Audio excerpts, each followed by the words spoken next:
Continuamos con nuestra lectura creyente, profundizando el texto que nos ocupa, y ahora vamos a leer los versículos del capítulo 2 de la primera carta a los tesalonicenses, los versículos 7 y 8, para identificar allí algunas características más. Pablo es un apóstol valiente y también tiene un corazón capaz de demostrar sus sentimientos. ¿Qué imagen utiliza para definir su relación con los tesalonicenses? Pablo entra decididamente en el lenguaje del amor y la relación familiar, utilizando una imagen entrañable que es la de una madre que cuida con cariño de sus hijos. Ese amor por los tesalonicenses fue tan intenso que hizo que Pablo no solamente les predicara el Evangelio de Dios, sino que les ofreciera hasta su propia persona. Aquí nos encontramos no a un Pablo teólogo, sino tampoco un Pablo que realiza grandes discursos, grandes explicaciones, sino al apóstol entregado que tiene un corazón que supo amar realmente a los tesalonicenses. El apóstol es un hombre apasionado que anuncia a Dios que es amor, como nos lo enseña el apóstol Juan en su primera carta, capítulo 4, versículo 8. Pablo recordará en otros pasajes de sus cartas que el amor es parte fundamental de la evangelización. Todo lo que hagan, háganlo con amor, dirá a los Corintios, primera carta a Corintios 16, 14. Y no se cansa de repetir este principio: hagan del amor norma de su vida, pues también Cristo nos amó y se entregó a sí mismo por nosotros, Efesios 5, 2. Este Pablo, que habla con tanta intimidad del amor de Dios, nos evoca el lenguaje de los profetas, que también nos presentaron ese Dios que nos ama apasionadamente. Por ejemplo, Oseas 11, 1 al 4. Este lenguaje de Pablo nos indica que Pablo no tiene un conocimiento de Dios desde la razón, sino desde el corazón.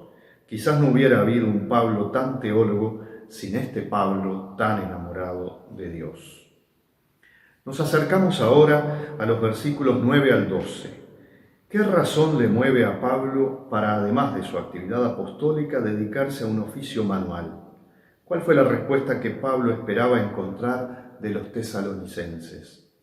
Según lo que leemos en este pasaje, se podría afirmar que una característica del evangelizador, según el ejemplo de Pablo, es la entrega total, sin descanso, incluso con un trabajo de día y noche.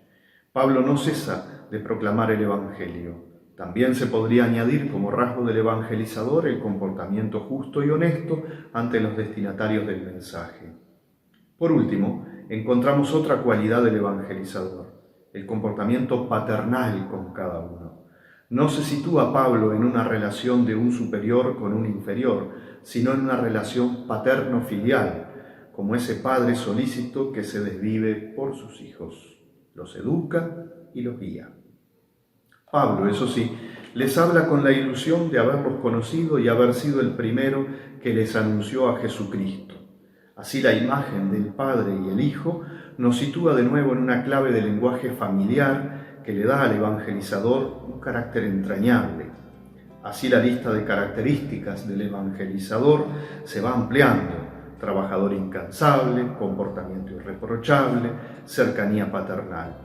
Y con respecto a lo que esperaba Pablo de los tesalonicenses, encontramos una pista en el versículo 12, para que se comporten de una manera digna del Dios que les ha llamado.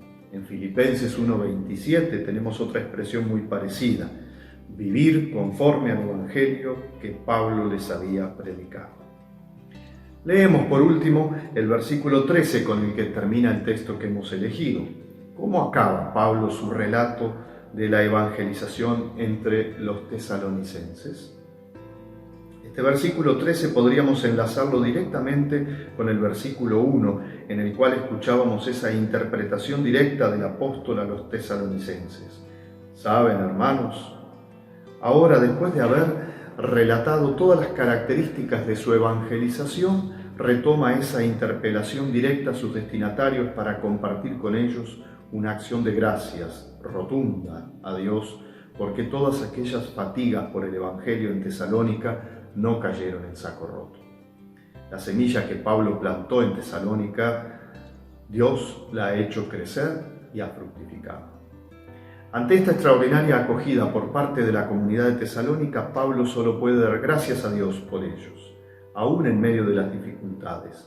Dios sabe hacerse fuerte y dar su gracia a sus evangelizadores para que sigan esperanzados en la misión.